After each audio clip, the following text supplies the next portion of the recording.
পৃথিবী আমাদের সম্পূর্ণ প্রাকৃতিক ঘর। এই ঘরকে আমরা নিজ হাতে ধ্বংস করছি। বন কেটে ফেলছি, সমুদ্র দূষিত করছি, বায়ু দূষণের মাধ্যমে আকাশ ভরিয়ে দিচ্ছি বিষাক্ত গ্যাসে। আর তারপর যখন পৃথিবী অসুস্থ হয়ে পড়ছে, তখন আমরা পালানোর কথা ভাবছি মঙ্গল গ্রহে। প্রশ্ন হলো, পৃথিবীতে যদি আমরা নিজেদের ভুল সংশোধন করতে না পারি, তাহলে মঙ্গলে গিয়ে কিভাবে নতুন এক পৃথিবী তৈরি করব? এটা কি সত্যি বাস্তবসম্মত? আরও গভীরে গেলে দেখা যায়, মঙ্গলে স্থায়ী বসতি স্থাপন করতে লাগবে কয়েক লক্ষ কোটি ডলার, শত শত বছরের সময় আর অকল্পনীয় প্রযুক্তি। এমনকি যদি কোনোভাবে মানুষ সেখানে একটি স্থায়ী কলোনি তৈরি করেও ফেলে, তবুও সেটা পৃথিবীর মতো স্বাভাবিক হবে না। খাঁচায় থাকা জীবনের মতো, কৃত্রিম আলো, কৃত্রিম অক্সিজেনের মধ্যে সীমাবদ্ধ একটা জীবন।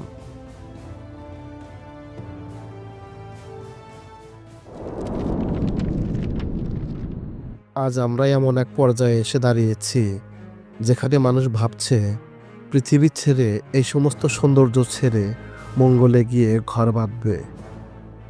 কিন্তু প্রশ্ন হলো, এটা কি সত্যি ভবিষ্যৎ নাকি নিছক পাগলামি? বিজ্ঞানীরা সতর্ক করেছেন, মানবসৃষ্ট দূষণ, গ্রিনহাউস গ্যাস, বন উজাড়, জলবায়ু পরিবর্তন সব মিলিয়ে পৃথিবীর পরিবেশ দ্রুত বদলে যাচ্ছে। অনেকেই মনে করছেন, যদি একদিন পৃথিবী বসবাসের অযোগ্য হয়ে পড়ে, তাহলে হয়তো মানবজাতি অন্য গ্রহে আশ্রয় নেবে। আর সেই আলোচনার কেন্দ্রবিন্দুতে রয়েছে মঙ্গল গ্রহ।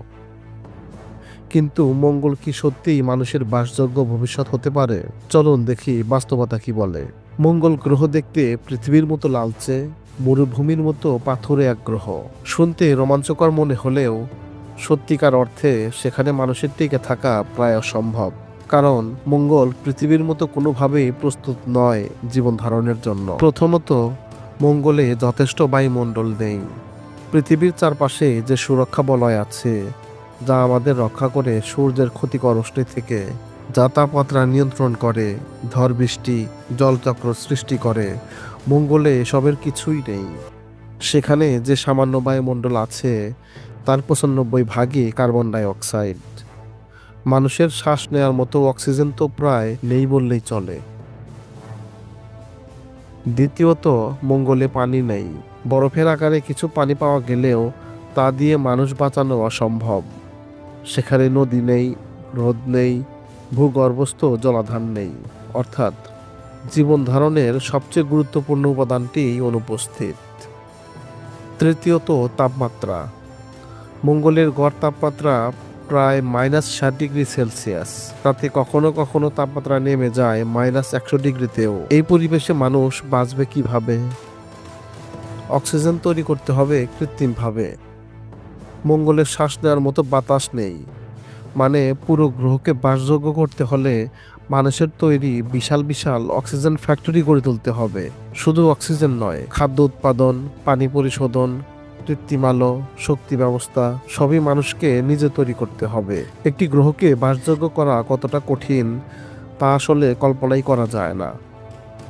অন্যদিকে পৃথিবী, এখানে সবই প্রস্তুত। এখানে আমরা অক্সিজেন পাই বিনামূল্যে, বৃষ্টি পাই নিয়মিত, নদী পাই, সমুদ্র পাই, উর্বর মাটি পাই, জীববৈচিত্র্য পাই, যা কোনো গ্রহেই নেই। পৃথিবী আমাদের সম্পূর্ণ প্রাকৃতিক ঘর। এই ঘরকে আমরা নিজ হাতে ধ্বংস করছি। বন কেটে ফেলছি, সমুদ্র দূষিত করছি, বায়ু দূষণের মাধ্যমে আকাশ ভরিয়ে দিচ্ছি বিষাক্ত গ্যাসে। আর তারপর যখন পৃথিবী অসুস্থ হয়ে পড়ছে, তখন আমরা পালানোর কথা ভাবছি মঙ্গল গ্রহে। প্রশ্ন হলো, পৃথিবীতে যদি আমরা নিজেদের ভুল সংশোধন করতে না পারি, তাহলে মঙ্গলে গিয়ে কিভাবে নতুন এক পৃথিবী তৈরি করব? এটা কি সত্যি বাস্তবসম্মত? আরও গভীরে গেলে দেখা যায়, মঙ্গলে স্থায়ী বসতি স্থাপন করতে লাগবে কয়েক লক্ষ কোটি ডলার, শত শত বছরের সময় আর অকল্পনীয় প্রযুক্তি।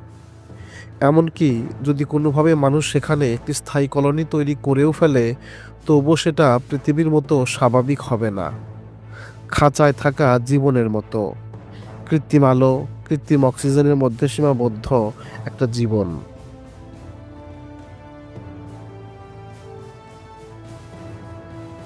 পৃথিবী আমাদের জন্য যতটা সহজ, সুন্দর আর স্বাভাবিক, মঙ্গল সেই সুবিধার 1% দিতে পারবে না। তাহলে কেন আমরা পৃথিবীকে বাঁচানোর বদলে অন্য গ্রহে পালানোর কথা ভাবছি? উত্তর একটাই, মানুষের ভুল। আমাদের কাজের ফল আমাদেরকেই ভুগতে হবে। যদি আজ আমরা গাছ কাটি, আগুন লাগাই, বায়ু দূষণ ছড়াই, নদী নালা দখল করি, তাহলে আগামীর প্রজন্ম কোথায় দাঁড়াবে? এই পৃথিবীকে ধ্বংস করে মঙ্গল গ্রহে গিয়ে বসতি করার চিন্তা করা নিছক পাগলামি ছাড়া আর কিছু নয়। মানুষের হাতে এখনো সময় আছে। পৃথিবী এখনো পুরোপুরি নষ্ট হয়ে যায়নি। এখনো নদী আছে, বন আছে, পর্বত আছে, বৃষ্টি আছে, আর আছে আমাদের দায়িত্ব। যদি আমরা মঙ্গল নয়, পৃথিবীতে সুন্দর ভবিষ্যৎ চাই, তাহলে আমাদের এখনই ব্যবস্থা নিতে হবে। গাছ লাগাতে হবে, দূষণ কমাতে হবে, প্রকৃতিকে ভালোবাসতে হবে। পৃথিবীকে রক্ষা করলে পৃথিবী আমাদের রক্ষা করবে। পৃথিবী, এই নীলাভ গ্রহটি শুধু আমাদের বাসস্থান নয়, এটাই আমাদের জন্মভূমি, এটাই আমাদের বেঁচে থাকার একমাত্র স্বর্গ। বিশাল মহাবিশ্বে যত গ্রহ নক্ষত্র আছে, তার মধ্যে পৃথিবীর মতো বাসযোগ্য পরিবেশ আর কোথাও নেই। কারণ পৃথিবীর মতো সুন্দর বাসস্থান আর কোথাও নেই। তাই আজকের বার্তা খুবই স্পষ্ট: পৃথিবীকে বাঁচান। মঙ্গল নয়, পৃথিবী আমাদের প্রকৃত ঠিকানা।